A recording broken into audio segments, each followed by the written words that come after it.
1 week season.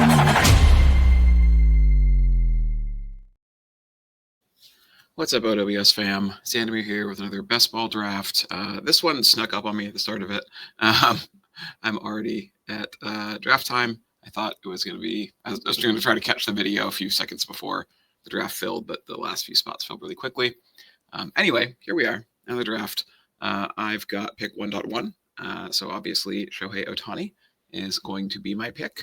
I'm glad I got a 1.1 for a video just because I think there's a lot of different ways you can go. I mean, obviously you're going to draft Ohtani first. Even if you're a little nervous about Ohtani, like I feel like it's really tough not to draft him first because you're never going to be overweight on him unless you get super lucky with your draft positioning, right? Like unless you just happen to get more pick ones than you should based on your number of drafts. Like you're never going to be overweight on him otherwise. You're basically always going to be at best even with the field. That's what you should expect over a large sample. And given that Ohtani has the highest ceiling in the game, it makes sense to me that you should just always take him at first pick and don't get cute. I kind of felt the same way last year with Acuna, who is we were nervous about him. And it was the first pick, but it still made sense, I thought, to just take him first. And because if everything plays out for him, he's going to have the highest ceiling in the game and can smash everybody to the point where you can't win without him. And so it just made sense to me to say, I'm just going to take him and figure out how to pivot elsewhere.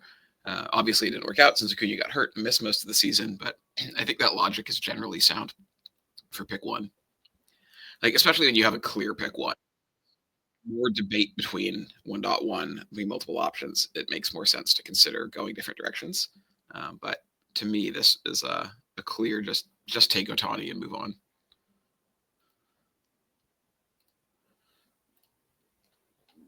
We got a while before the draft comes back to us, so to not just have a bunch of dead space. The downside to the pick 1 or pick 12 is when you draft at the ends, there's a long time between picks.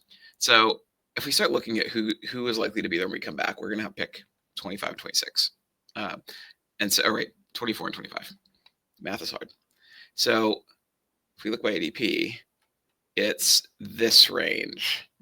And so there's a good chance we can get Freddie Freeman as an option. There's a good Teoscar Hernandez will almost certainly be there as stacking options. And so it's pretty easy to put together a Dodgers stack, a big Dodgers stack from 1.1, depending on if you get Freeman or not. You can't get Betts, obviously. And then another option though is you can go Ohtani by himself, and then especially if Matt Olson happens to make it back, you could go like Olson Ozuna and go with an Atlanta stack just with Ohtani as a one-off. And since Atlanta doesn't have a first rounder, that's another kind of appealing way to go to me, like the single best player in the game, and then one of the best offenses that isn't the Dodgers. Another way you could go, if you look just around, there's some other good teams that are stacked around here. Wyatt Langford would get you into the Rangers, and they also don't have a first rounder. Bryce Harper would get you into the Phillies. They do have a borderline first rounder in Schwarber, so you'd miss that. But like, there's a variety of ways that you can build stacks around the 1.1 pick. You can go to San Diego if Jackson Merrill makes it back. You could do San Diego, and you could hope that Manny makes it back to you in the second round, in the fourth round. And Manny has a little injury going on, so he got scratched. So maybe that causes ADP to slip a couple of picks. So like, you could go a bunch of different ways from pick 1.1 is the point here. There's a lot of flexibility in what you do after the Ohtani pick. I'm just looking. Acuna went really early in this draft. That's wild. Ronald Acuna. Wow, Vlad went really early. This Kyle Ho is an interesting draft strategy. So this guy has no clue what he's doing, or he is a veteran drafter who is trying intentionally to be very different early on in order to just build some rosters that just look really, really different in the early picks. And there's some value to that, right? Like, there's some value to thinking about the first round, second round, third round picks because of ADP are often the pairings are common, right? It's common to see Ohtani paired with Freddie Freeman and or Wyatt Langford and or Marcell Ozuna and or Brent Rooker, like the guys who have ADPs right around that 24-25 range. And so it pays to think, well, what if I want to do something a little bit different? Like what if I want to try to pair Ohtani with someone he's not often paired with, like say Anthony Santander or Austin Riley or Pete Alonso? Like those are viable, right? It's totally viable to do that strategy. Okay, so Ozuna went. So my choices now are, there's a couple of choices. I could double up with Freeman Olsen and double up on infield, knowing that there is a kind of an outfield tier coming back to me around pick 40 or my next pick. I could go Freeman Teoscar for the full Dodgers stack. I could go Olsen Riley for the full Brave stack. I think for this one, I'm going to get Freeman. He's in two of the three builds, and I think, do I want to go Teoscar? So I know that there's this big outfield tier coming back to me, so I'm going to go Olsen. In this case, I don't really have a Brave stack. This case, I'm building. I've got two Dodgers and only one of the early Braves, and I could have gotten Riley. It's unlikely, although possible, that Harris makes it back to me. It's rare for him to make it back at pick, the end of the fourth round. I've seen it happen a couple times. If he does, I'm almost certainly taking him. I decided just not to go full Dodgers because I have a lot of full Dodger stacks going from Ohtani to Freeman and Teoscar. And so that's a very, very viable way to build. I'm not trying to indicate that I don't like that build or that I like this build better necessarily. It's just I'm building a big portfolio of lineups, and so I want to switch things around. I don't want to go all one strategy from the same pick. So this JSHA Procky guy, he drafted Ozuna a little on the early side, but then paired him with Riley. Let's see. Where's his roster? There we go. So he started Soto and then got Ozuna Riley. He was probably hoping Lindor was going to make it back one more pick to him to pair with Soto.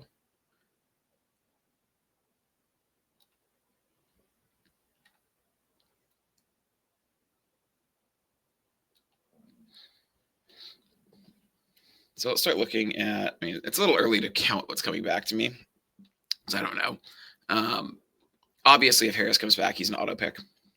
I don't think these guys are coming back. I think it's like Manny to here is the most likely range I'm drafting in. And what you'll notice is there's really no stacking options. I decided to pair Olsen with Freeman as two of the just very top infielders. And that's another thing I'm trying to do a little bit of, is like, I always talk about drafting outfield early and often, and that's true. You should do that. But keep in mind that on the whole, on average, infielders with the same ADP are going to score more points than outfielders because there are more infielders to choose from, right? There's more infielders in baseball than there are outfielders. And so because of that, your flex position is usually going to be an infielder most weeks. And that's why the most common build is 7 infielders, 6 outfielders, rather than vice versa. Because if infielders are going to score more points at the same ADP on average, then you want to have more infielders. And so it's kind of this tricky balance between, do you draft for outfielders because of how scarce the position is? Do you draft for infielders because on average they're going to score more points?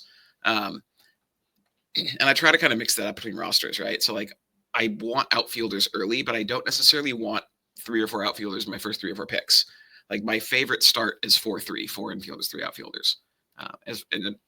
You can vary off of that and it's fine, right? But like 3-4 is fine, 1-3-3 is fine. But in a vacuum, if you asked me to pick my favorite positional start, it's 4 infielders, 3 outfielders. So I think that just gets you in the best position to kind of move forward into the draft, and you can fill up. You can find enough of the rest, find enough outfield still to get to your 6 that you need. But 4 really good infielders early on gives you, I think, the highest scoring projection that you're going to be able to find. And I also want to go to infield here, because if you look at what's likely to come back to me, not a lot of infield in the next tier. So it's like Manny might make it back, Jazz, good chance of making it back, or I'm like overdrafting someone like Albies or Cruz, right? I'm drafting ahead of ADP for those guys, which is fine, but there's a lot of outfielders in this tier. Now, if I didn't start 2 infielders and 1 outfielder, I would really consider getting Albies here. So like if I'd gone Shohei Ohtani, Matt Olson, Teoscar Hernandez, or Ozuna, and I had 1 infielder, 2 outfielders, I'd really consider drafting Albies ahead of ADP here, both because I think Albies is a really good play and really good draft. He's really good value at or ahead of his ADP. I've ranked 41st, and his ADP is 54th. But I think that because I have two infielders, I don't know. We'll see who comes back. I could feasibly go to Albies here to get two Atlanta players. I like Ozzy Albies so much this year. I think he's such a good value in the 5th round. Remember, this guy was a second, third round pick last year, and he just got hurt and missed some time. And that's a pretty big drop for 1 year for a guy as young as he is and who has the pedigree he does. So I don't know. I don't mind overdrafting Albies a bit. Let's see. We're getting close. So if you start looking, Brandon Nimmo's a guy. He's like fine, but there's no stackability with him really because the Mets, like if you don't have Soto or Alonso or Lindor, there aren't a lot of late Mets to stack with, right? It's like Vientos. That's it. So he'd be flying solo if I got Nimmo. Adolis Garcia is another guy I really like. I just think he's going to. Okay, cool. I am ranked 43rd. He's a slight ADP value to where I have pick 48. His ADP is 46.6. He's like an obvious pick here. There's a few decent stacking options with the Texans later on. So I'm gonna get Adolis. I'm just gonna flag him as in queue. Now the question now is, do I get Albies? Albies is my last chance to build Atlanta, really. I can get Profar late, but that's kind of it. Or I could go for like Arozarena, who much like Nimmo would probably be kind of a solo pick. I could go for Bellinger, who has some stackability later. It's kind of between Albies and Bellinger, and I'll kind of talk through. Let me decide and make that choice, and then I will talk through why. I'm gonna go Albies. Okay, so it was between for me. So Spencer Steer is hurt. You see, I'm ranked 72nd. I bumped him. He's bumped way back. We already had him bumped back lower than his ADP. He got hurt. He's got shut down from his throwing progression. That newest update may open the season on the IL. Blah, not good. Arozarena would be a solo player, which is fine. I don't hate drafting solo players who don't stack, right? But again, my thing is that generally speaking, when breaking ties, I look to stackability and either completing an existing stack or adding to an existing stack, or what stacking options it opens later. And so like Arozarena does not have a lot of stacking options because the Mariners have two good hitters. That's kind of it, right? So like if I'm not drafting Julio or I'm not drafting Arozarena, like who else do I add to that stack? Arozarena is almost always going to be either solo for me or pair with Julio. The other options like Doyle, he's a little too far ahead of ADP for me for someone who doesn't complete a stack. So really, it was Bellinger and Albies. Bellinger because would have been outfield is nice, and if you look at the Yankees, they actually have a lot. And I could have done if Jazz had made it around, I might have done Jazz Bellinger. Jazz got picked right before me because I really like Jazz Chisholm. But Yankees have Jason Dominguez, Paul Goldschmidt, Anthony Volpe. So they have some later stacking options. So you could pick a Bellinger here without having Judge or Chisholm. You could pick him into a non-stacked situation and think that you have a good chance of adding to that stack later on. So right now, if I look at where I'm at, I have the Braves, and I really only have Profar as my only other potential option to add to this stack. So that stack is either done or has one more. Dodgers, it's done except for Muncy, and Muncy comes up late. Edmonds possible. I could get Edmund possibly. Conforto I don't love just because he's a platoon player, or he's likely to be a platoon player. The Dodgers could surprise us and not platoon him, but like it's just hard for platoon guys to really find ceilings. So Dodger stack is mostly Profar got drafted really early at 59th. And that guy doesn't have any other Atlanta players. That's a weird pick.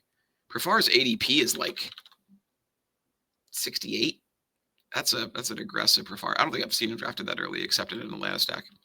Anyway, so there goes my Atlanta stack. I can't add to that. So I've got to think about how I stack now, right? Where do I add to my stack? My stack exposure.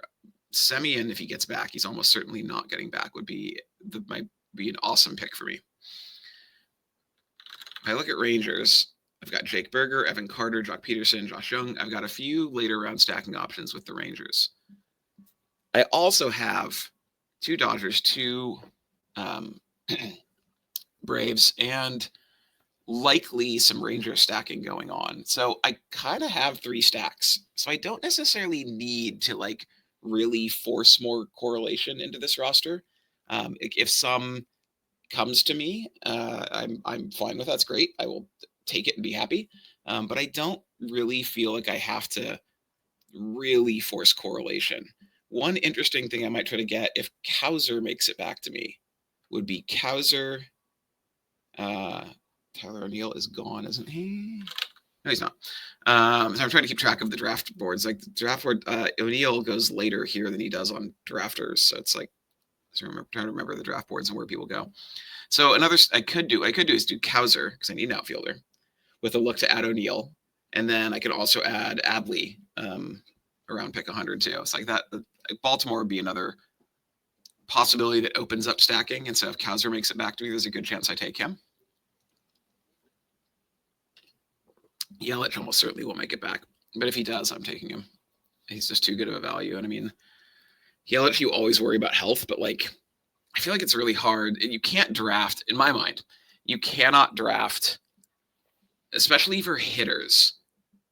Hitter injuries are generally not tied together in that just because a guy has been hurt does not give us a statistically meaningful reason to believe he's going to be hurt in the future.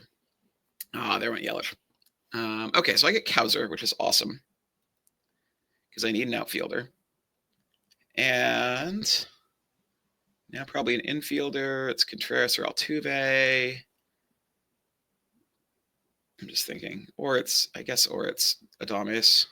Or it's Abrams. I know I have Adames ranked slightly higher. I really like CJ Abrams. I think that he had, sorry, I can't see his scores now, which is really annoying. The format where I can't open his score window now. Or wait, can I from here? Maybe I can from here. I've never tried this. Yeah, okay. I can from here. Rookie year, 2023. 1,271 points, 2024. Bit of a down year for him, but he still scored 1,236 points, right? Like, even in a down year, he scored 1,236 points. That's solid. I think that he has, upside beyond what we saw last year.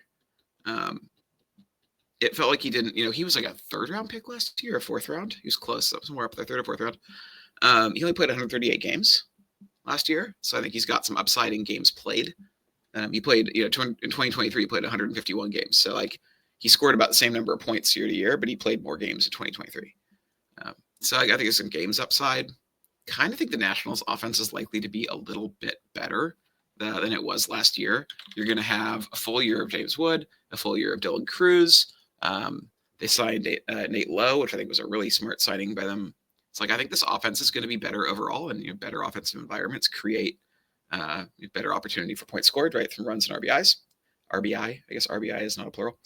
It stands for runs batted in. It's a pet peeve of mine, the whole RBIs thing. And Abrams opens up some late stacking options too, right? So I've got a lot of late stacking options. The downside to my pick is I didn't get 2 outfielders. And I have Ohtani. And like, when you get Ohtani, you need him to have a monster season or your roster is probably done anyway. And so you have to figure that most weeks, one of your 3 outfield slots is going to be used by Ohtani. I'm a little more fragile back here. Odalis Garcia, Colton Cowser is outfield 2 and 3. I'm a little more fragile back here. In many of my rosters, I'll end up with like, it won't be pick 7 when I get my 3rd outfielder, right? I'll get my pick 3rd outfielder a little earlier than that. I was sort of hoping Lane Thomas would make it back to me. He did not. Someone drafted him ahead of ADP, and I think Soler too. Soler goes later than that. Yeah, Soler's ADP is 103. This guy drafted him 20 picks ahead of ADP. Okay, this Kyle Ho guy is drafting really strangely. Zach Gallen pick 82, ADP of 109. Like, there's no correlation. I'm now convinced this guy has no idea what he's doing. I thought he might have been trying to be like super clever. Tyler O'Neill went pick 86. Oh my God. What is happening? This is that latest Claret guy drafted Soler and O'Neill both way ahead of ADP. He's also the guy who got Profar way ahead of ADP. Interesting.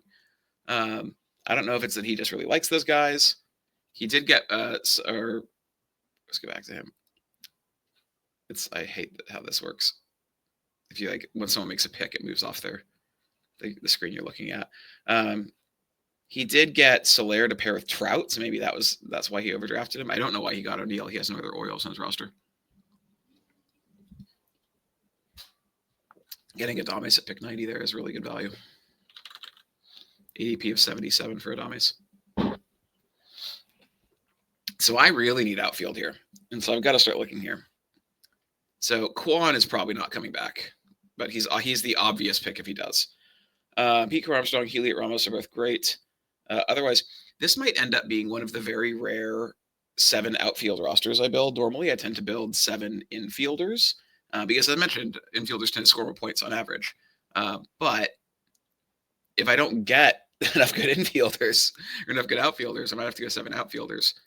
Just thinking that I can take advantage of, volatility there. It was weird as outfielders being way overdrafted in this draft, but we're seeing some infielders go really late. Like Adames went 90. Vientos is still sitting there. His ADP is 78 or 79. There he goes at 94. So this is an odd draft so far. Let's see. Let's go look back to ADP. Hunter Green, Tristan Casas. So there's nothing at outfield. I hate George Springer. I just think he's washed. And maybe I'm wrong. I don't know, but he feels washed to me. Pete Crow Armstrong is interesting, although there's no correlation there. I need pitching. I'm going to get Imanaga.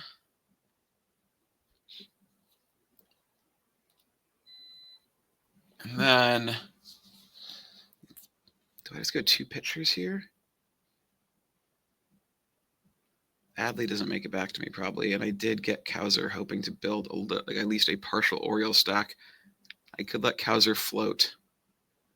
What I really want is actually going to get 2 pitchers here because I know that I need to use some mid-hundreds picks on hitters that will stack with guys I have. I know I want to use a mid-hundreds pick on Max Muncy to Dodgers. I know I want to use a mid-hundreds pick on Evan Carter because I need an outfielder and he stacks as well as Garcia. Berger's probably not coming back. I might get Josh Young. I might get Jock Peterson.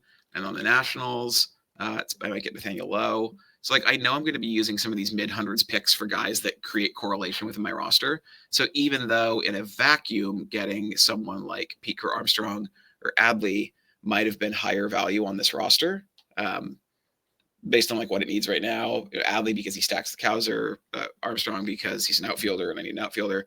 Even though in a vacuum, either of those picks might have been stronger, I think from the overall strategy of how this draft is playing out and what this team needs in the future rounds, I think that it makes sense to get some pitching now to make sure that I don't get squeezed thinking I need to draft, here's where I have to draft Muncy or here's where I have to draft Evan Carter and not being able to do so because I also need pitching, getting squeezed and trying to use a pick on multiple different ways. That sucks. Let's see. I flagged Evan Carter. I'm not going to draft Evan Carter next round. I'm just leaving him there as a reminder to myself. But I'm not drafting him this coming around. He's ADP 160-ish, right? So I have picks, 120. I kind of don't. The downside to drafting at one of the ends is for example, if I want Evan Carter, he's ADP 161. I have picks 144, 145, and then I have picks 169 and 168. So if I wait till these picks, there's a good chance Evan Carter's not coming back around to me. So I want Evan Carter. I almost have to draft him well ahead of ADP at 144, 145. Now, late in the draft, drafting ahead of ADP is not that big a deal, right? ADP means less. It's not so much about getting value. Doesn't mean as much on later picks, right? What matters is getting what your team needs. So I'm totally fine drafting Carter at that 140. And the other one I'm going to draft is Muncy there. So I already have a plan. So my 120, 121 picks I need to decide on. But the picks 144, 145, I'm planning to get Muncy and Carter. And so, hopefully they'll probably be there. It's possible that someone else could draft them really early and I missed them. But odds are that those guys are there at picks 144, 145. So I can feel pretty good about my plan that those picks I'm going to get an infielder and an outfielder. They're both correlated with existing stacks I have in my roster. Like that feels pretty good. And so then I know I'll need at least 2 more outfielders, at least 1 more infielder, and I'll need more pitching. So with picks 120, 120, and 121 coming back, if Jake Berger happens to make it a few more picks, I'm absolutely taking him because Adolis Garcia, Evan Carter, that gives me 3 Rangers. That's an awesome little correlation.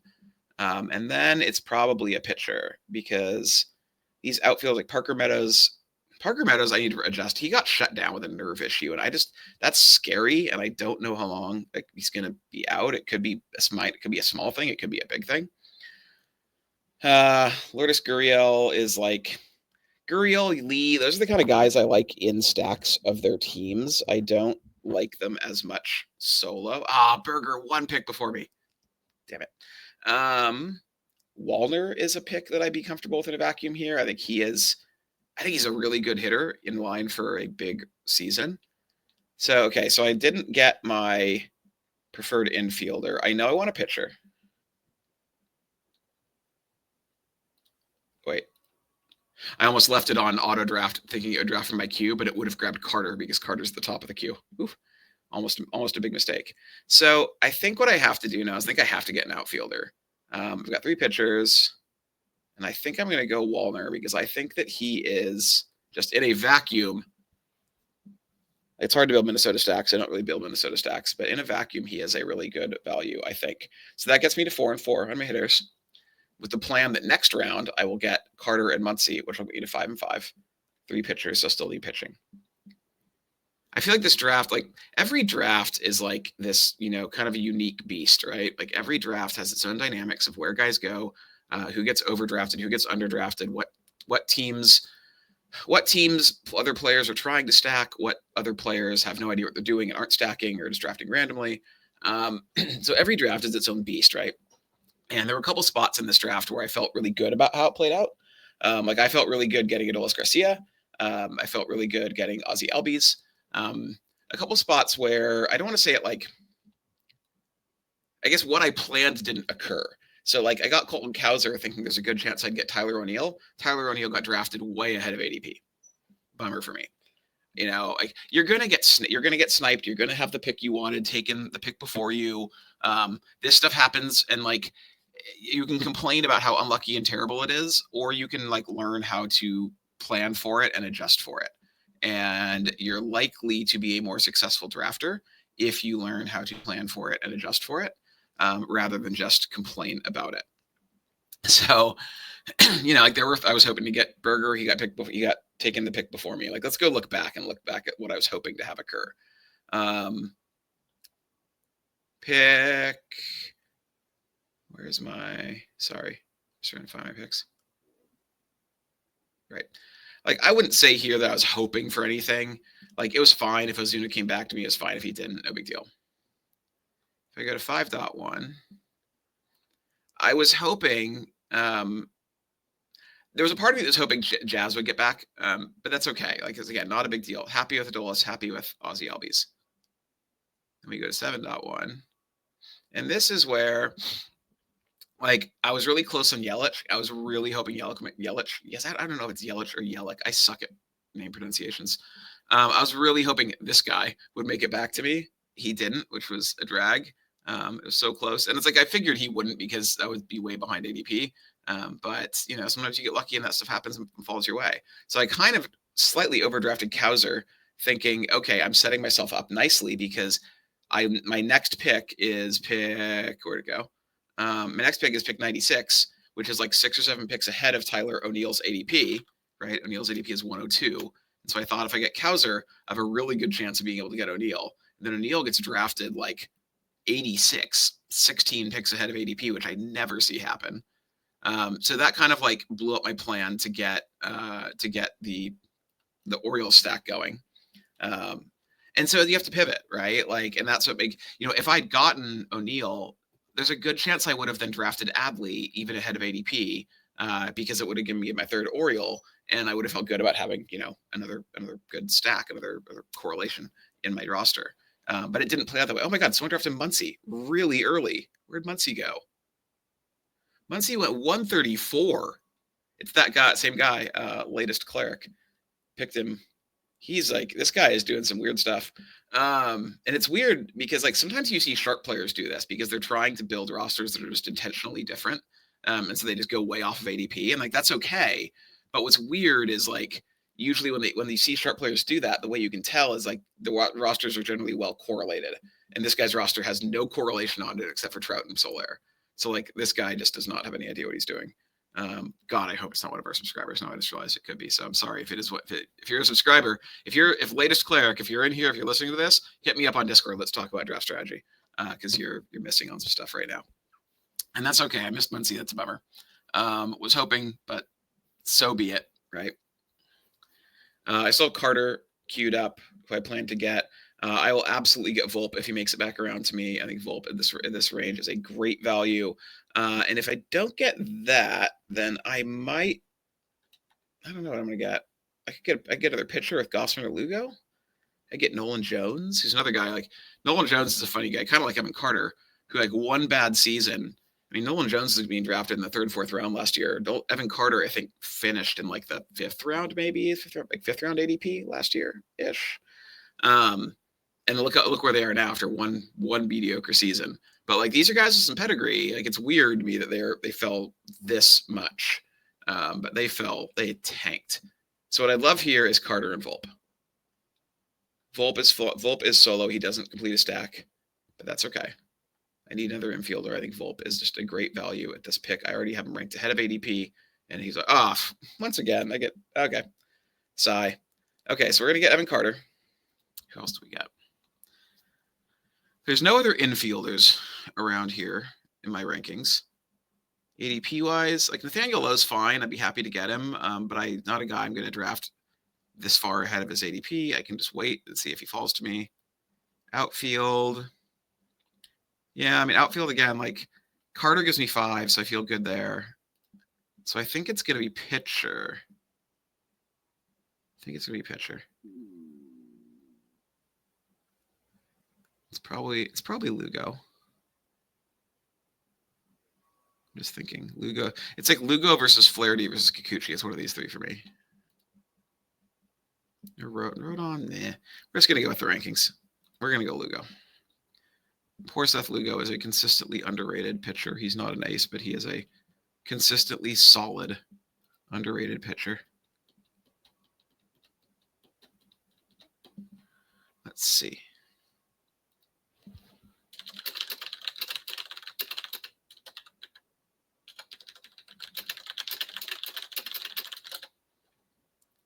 What comes back to me? Excuse me.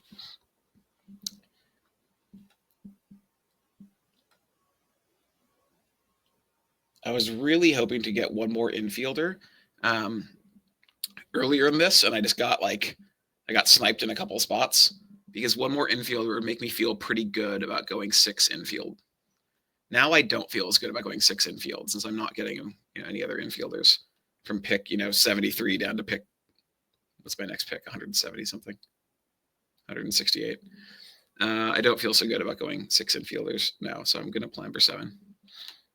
So let's start looking at infielders. Let's start looking at teams. So I've got Dodgers with Tommy Edman as an option. I've got Braves. I don't really like getting Brian De La Cruz is the kind of guy I like adding to a Brave stack that has like 4 or 5 guys. Not so much one that has 2 guys. Because the more guys you have from a team, the more you're betting on that team just being absolutely elite offensively and consistently throughout the season. And if that happens, if the Braves score 5.5 runs a game or something absurd like that, like they totally smash, they're more likely to bring other players along with them. Let's see. So Dodgers, let's see. Nationals, Luis Garcia, Nathaniel Lowe, Josh Bell. Josh Bell. Orioles.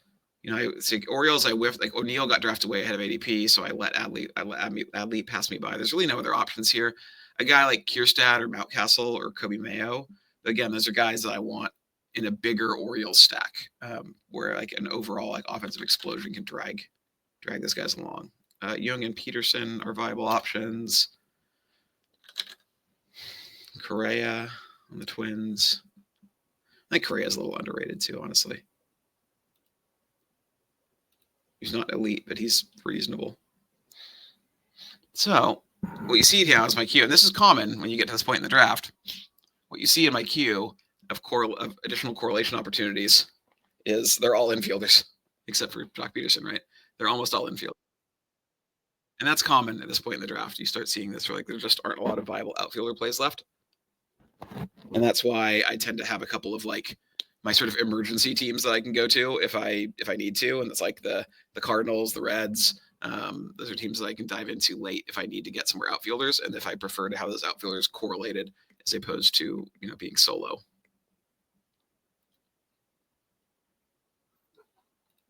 Okay, let's see. Oh, this draft's going fast. Sorry, I didn't notice I was almost picking my pick again.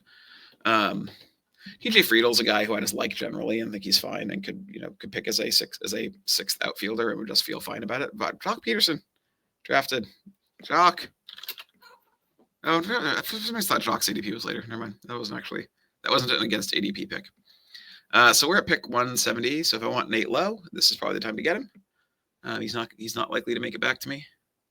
I like Nate Lowe a lot. I think he's a good hitter. If you look at Nate Lowe, like look at that. Look at 3 years straight, and then last year, and this is the classic example to me of a hitter who is a good hitter who had one bad year and is being absolutely punished in draft ADP for it. If you actually go look at Nate Lowe's numbers from last year, the big difference is 565 plate appearances. 3 years prior to that, 642, 645, 724, and then 565. He got hurt a little bit, didn't play as much. His OPS plus 112, 139, 114, 120. So he actually had his second highest OPS of his 4-year full-time player career last year. But he scored fewer points because he didn't play as much. If he goes back to playing 155 plus games, and he's a first baseman / DH, right? He's not a position that gets injured a lot. He's 29 years old. He's not likely to be sort of aging out of the league at this point. Not likely to see a lot of age-related decline.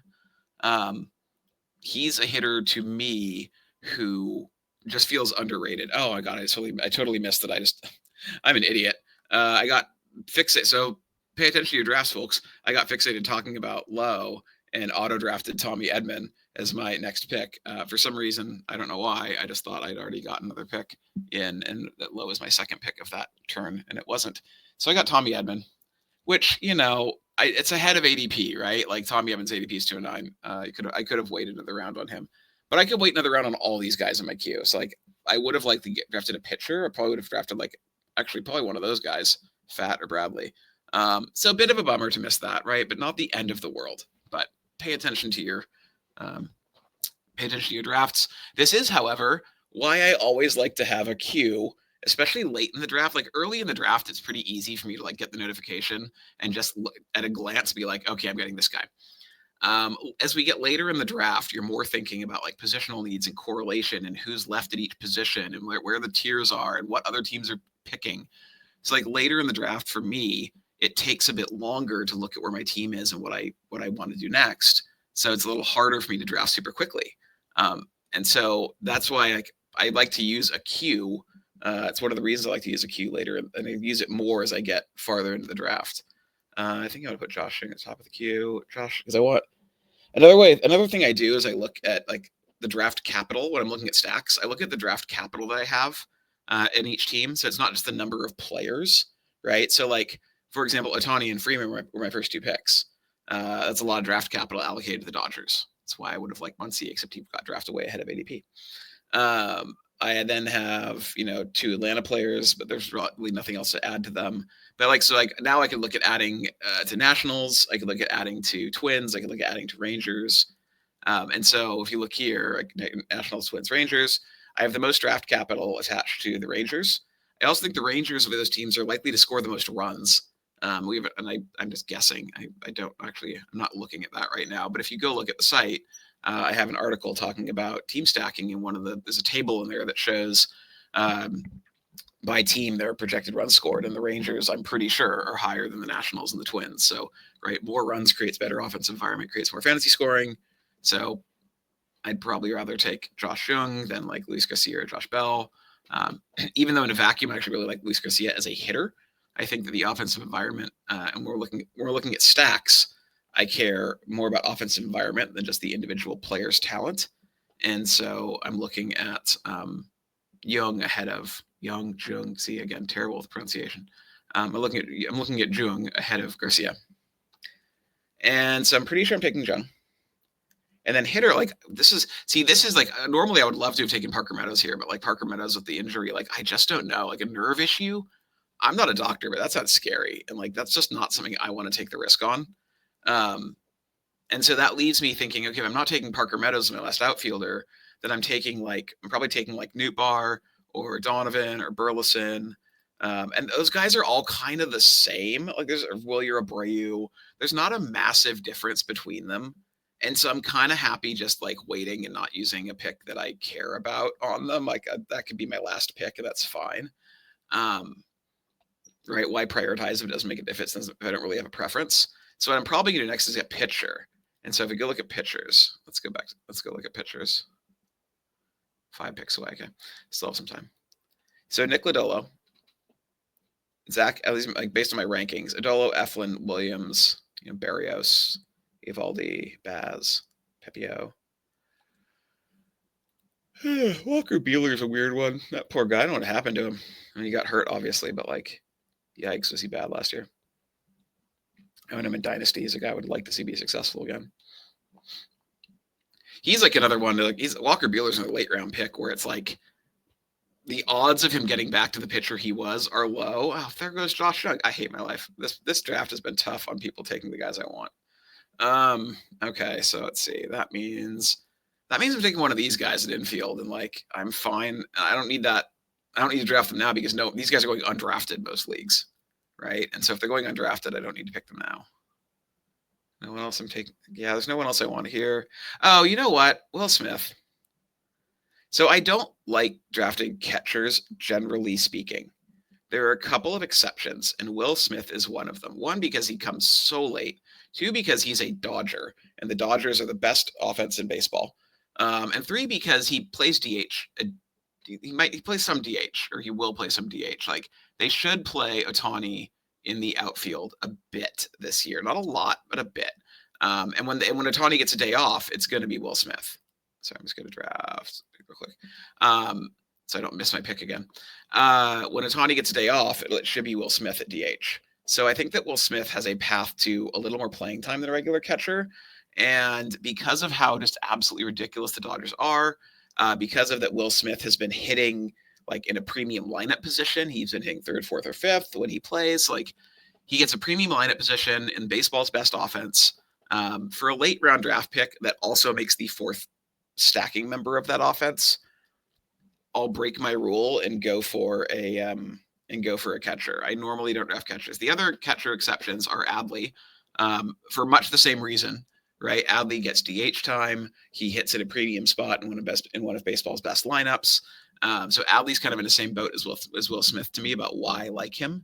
And then the other catcher I will draft is Contreras, right? Is it William Contreras on the Brewers? Whichever of the Contreras brothers is on the Brewers, which I think is William Contreras. I think Wilson Contreras is the Cardinal. William Contreras I will draft because William Contreras is expected to play first base. So even though he is listed as a catcher on fantasy sites right now, Underdog just lists infield, outfield, but like some sites list the position. If you're playing like Yahoo Fantasy Baseball like season long, William Contreras is a catcher eligible player, but who is going to get full-time at bats. Which makes him on those sites and like season long leagues makes him a bit of a cheat code because normally catcher is a wasteland.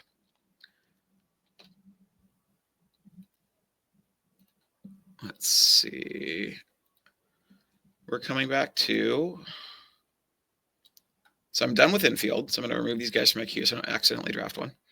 We need outfield. I don't think there's really any correlation opportunities available here. Twins, right? Trevor Larnach, Harrison Bader. Like, no, I'm not drafting those guys. Sort by projection here. Dodgers, there's no one left, right? Andy Pages. They have a pretty aggressive point projection for Andy Pages on underdog here, but like the question is how much does Andy Page's play? So if you go look at the Dodgers' own depth chart, it's right here. Depth chart: left field Conforto, center field Edman, right field Teoscar. Andy Page is way down here. Does that mean that he's not going to play? No, but the Dodgers are deep. And so, like, normally this would be the kind of spot where I'd be like, maybe I have 4 Dodgers. Maybe I'd take Pages. I just don't see the path to playing time for him. So no Dodgers. Sorry, Andy Pages. Right? No Rangers left. I mean, Leody Taveras, he's not an offensive player. No Orioles left, really. Again, if I had a bigger Orioles stack, I'd consider someone like a Kierstad. Kierstad has the same problem that Pages does, is just path to playing time. Braves, if I had a bigger Brave stack, I could consider Brian De La Cruz. I would consider Brian De La Cruz. But like at the end of the day, what I want to get someone who I know is going to play every day. And so that's someone like probably a Brendan Donovan, a Alec Burleson. Even Wensiel Perez probably plays every day. Brandon Marsh. Ugh. Brandon Marsh is also a kind of platoon-ish kind of player who I like. I'll stack him with what's it called? A Philly stack, but I'm not gonna really draft him solo. Lars Nootbaar is a weird one to me. Like Nootbaar he's been consistently good. He's also been consistently hurt. And so he just never really gotten full-time at bats. But I think he's a good hitter. I like Nootbaar. I like him as I like him as a late round individual flyer play, but also I like him. I kind of like the Cardinals are my favorite late round. Like I need another stack. I don't have enough stacking on this roster, and I need to put together a stack, and I have no one from a team because you can get like Donovan, Burleson, Nootbaar, Arenado, Mason Wynn. You have 5 guys to choose from back there, and I'm probably not drafting all 5, right? But like you can get 3 of those guys for very, very cheap draft capital wise. Like if I had not drafted outfielders, I could still get 3 outfielders. Like Arenado's still there, right? All those guys are going to last. So I want another pitcher right now. And I like Nicodola a lot. And he is still sitting here. I don't know why, but I'm going to take him. These guys are all fairly similar to me, these 3 Cardinals outfielders. And I am confident that at least one of them will make it back to me. So I'm going to go for another pitcher. And I'm going to go for Merrill Kelly. Merrill Kelly is an interesting one to me. Another guy. He's another guy where 2022, 200 innings, 177 innings, actually better on a per inning per basis in 2023. And then last year, hurt. 1 second. I'm pulling up some stats from good old Merrill Kelly, right? He pitched hurt last year for part of the year. He was actually still pretty good for most of the year. For most of the time he was pitching. His ERA was up to 4, but that's actually not bad. He plays for a good team, wins and quality starts. He generally is a guy who pitches deep into games when he starts. So like, you want guys who can get you the quality start, a good opportunity for the quality start. Like what you want to avoid on underdog are pitchers who are commonly not left to face the third time through the order, because it's hard for them to get the quality start, and the quality start's pretty important on underdog scoring. So Merrill Kelly has averaged right about 6 innings per start, or just below 6 innings per start for the last 3 years straight, even including last year when he was hurt and only made 13 starts. So if he's back and throws 30 starts again, he can get you 180 quality innings for a good team. So I think he's a good late round pitcher. There are a lot of good late round pitchers. Ranger Suarez, who just fell off. Ranger Suarez is a funny season last year. Lucas Giolito is another guy who who has potential upside. I kind of think we've probably seen the upside from Giolito, but like you can make arguments for him. You can make arguments for a lot of different guys. Grant Holmes is a guy you can make an argument for. Grant Holmes is someone you'll very rarely see talked about. If I'm thinking, sorry, I'm making sure I think of the right guy, the right Grant. Just a second. He was a reliever last year. Never mind. I think there's a, is it the A's guy? There's a pitcher I'm thinking of. I think it's might be the Oakland A's guy. Maybe I'm thinking it wrong. I'm sorry. I'll figure this out for the next video. There's a pitcher whose name is Grant. I think it's Grant something, or has Grant in his name, whether it's his first or last name. I think it's his first name. And maybe it is Grant Holmes, but there's a pitcher I'm thinking of who is, I think, a weirdly sneaky late round guy. The trick is, like, there's only so many late round pitchers you can get in best ball. And I don't like to have like a million of them that I have, 1% exposure to each, because that's sort of just throwing darts at a dartboard. But if you're playing managed leagues, there's some guys in that range that are, I think, very, very attractive.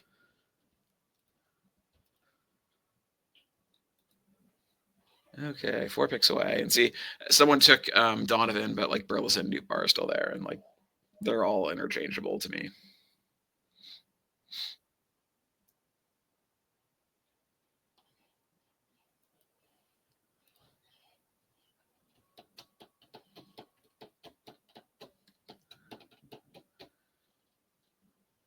We'll see who comes back. And that will finish up this draft. And so what I'm going to end up having is I have a 4 Dodger stack with Freeman, Ohtani, Edman, Smith, a couple of Braves, a couple of Nationals. Yeah, sorry. A couple of Nationals and a couple of Rangers.